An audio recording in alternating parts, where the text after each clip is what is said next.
Oh no. Okay. Hi. The effects of acute pre-workout supplementation on power and strength.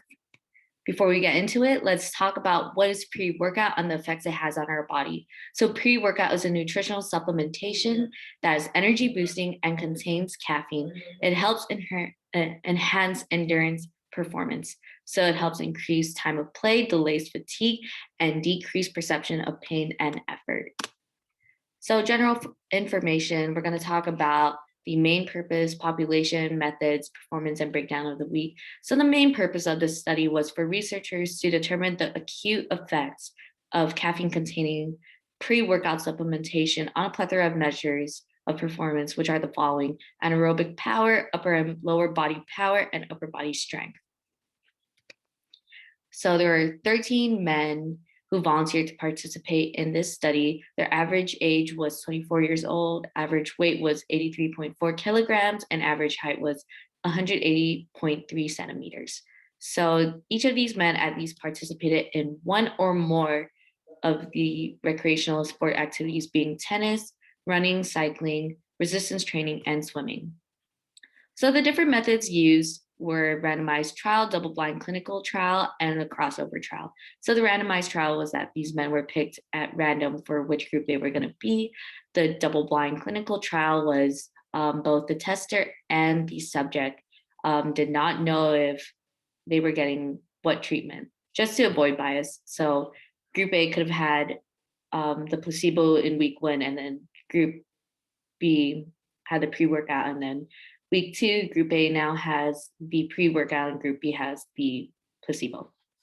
So this all happened in a time span of 4 weeks. So they met at least once per week.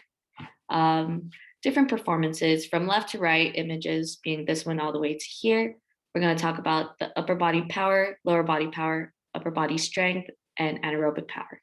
So the upper body power, they were tested with a 9 kilogram medicine ball where they would throw it at a 45-degree angle, and whatever distance it landed at was their quantitative test or analysis. And that helped with determining what their upper body power was. And then in the second image, we have the lower body power where they were given a vertical jump test and they were given a overhead swivel vane. They had to slap the swivel vane to the highest point that they could, and that was going to determine their lower body power output. And this next image is a bench press, and this determined their upper body strength. So they were tested with a one rep max. And if you don't know what a bench press is, it's when you lie on your back and your knees are bent, feet are planted on the ground, and you grab the bar and bring it to your mid chest and then fully extend your elbows to return the bar back to its original position. And that would be considered one rep.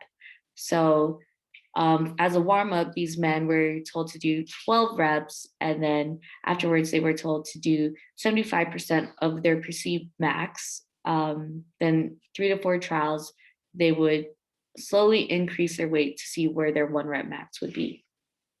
Then this last image here on the very right is the anaerobic test, and they did the Wingate anaerobic power test, which tests an individual's anaerobic capacity and power output through using a cycle, an ergometer, and a stopwatch, where they would cycle at a max effort for 30 seconds. And the peak power was determined as the highest mechanical power output. So the breakdown of the week. 2 weeks prior, they were not allowed to ingest any pre-workout. Week one was for them to familiarize themselves with the actions they needed to produce for their performance.